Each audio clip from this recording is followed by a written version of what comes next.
Hi.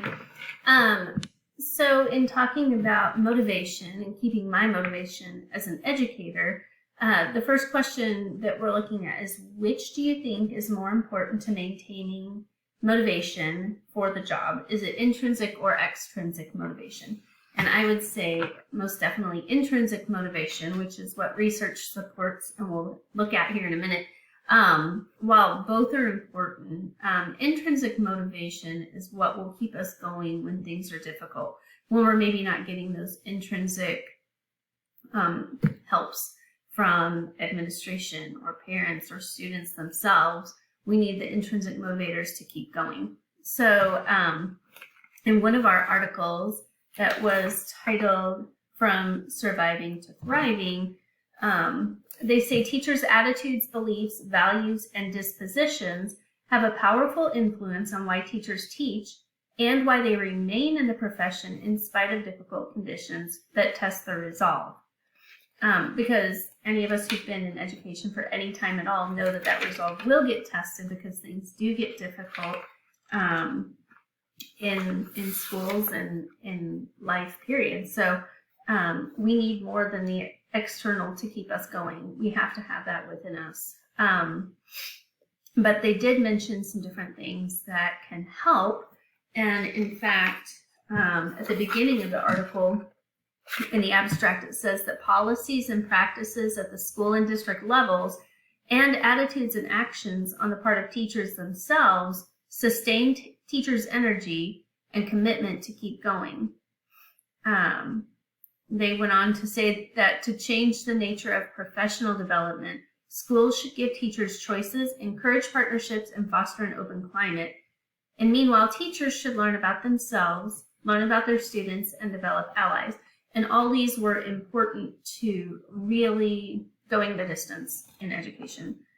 We need like-minded colleagues and people who we can really talk to very openly, very frankly, on the good days and the difficult days, and to mutually encourage one another and to be honest when it's hard.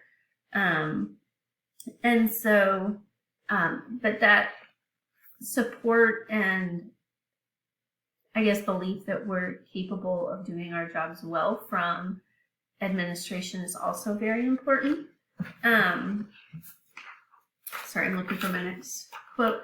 In another article that was in our resources listed, it was called 25 Factors Great Teachers Have in Common by Bassett. He listed a lot of factors that he didn't outright call intrinsic motivation factors, but really that's exactly what they are.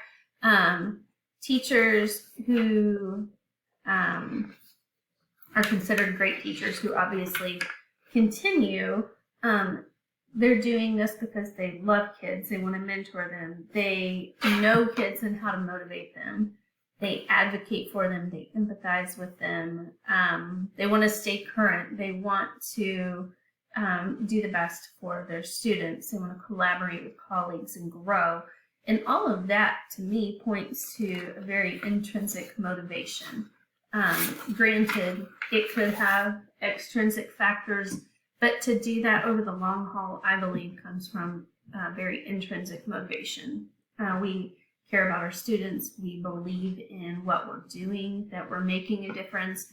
And in starting to answer the second question, I guess I'll go on with that. It says, which factors in particular motivate me the most, and what control do I have over these? So my biggest motivators in education, and why I like to do what I do, is because I especially love to build meaningful and impactful relationships with my students and to somehow have a positive impact on them, whether that be academically, whether I help them socially or emotionally, or a million other ways. I love seeing the aha moments, and when kids get it and they see that they're capable and that they can do hard things. I absolutely love that. And those things I think any teacher loves, but they're not going to be all the time, and they're not going to be every day. There's a lot of days in between where you have behavior issues, you have stomach flu going around the classroom or the school, or parents who you're not seeing eye to eye with, or whatever it may be. You have to have the intrinsic motivators. So I think that keeping those things in mind would be helpful. I do really tend to need a lot of support, not necessarily, support, yes, but especially appreciation from my administration. And our reading also really pointed to that. And I found another article that I will find here in a second. There it is. That was actually written to principals, but I found it interesting about keeping their staff motivated. And while I'm not in an administrative role and don't plan to be, they really talked a lot about showing your staff that you appreciate them, that you're on their team, that you see their hard work, and specifically and personally. And those things go a long way with a lot of us. And I would say from this article, probably nearly everyone. And I know I definitely feel that. When I do have that kind of recognition, whether it's privately, even with my administrator,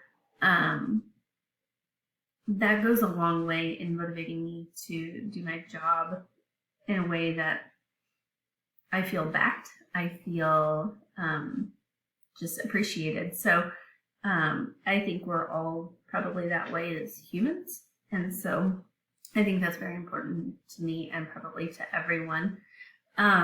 Educator Andrea, she is my favorite TikToker to follow. She's a secondary English teacher, but now she's going on to do other things within the world of education, but she will still be doing her TikTok videos and providing resources and such.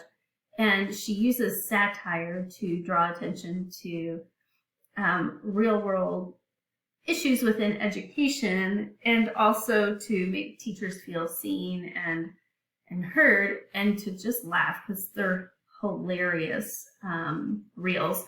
And these reels, this past year I taught secondary English as well, and so I really connected with her and just appreciate, like, when she's saying things, as I was a first year teacher last year, and so she's saying things that really resonated, and it's nice to know you're not the only one. Like, oh, she's a seasoned teacher and she still deals with this, so that was encouraging.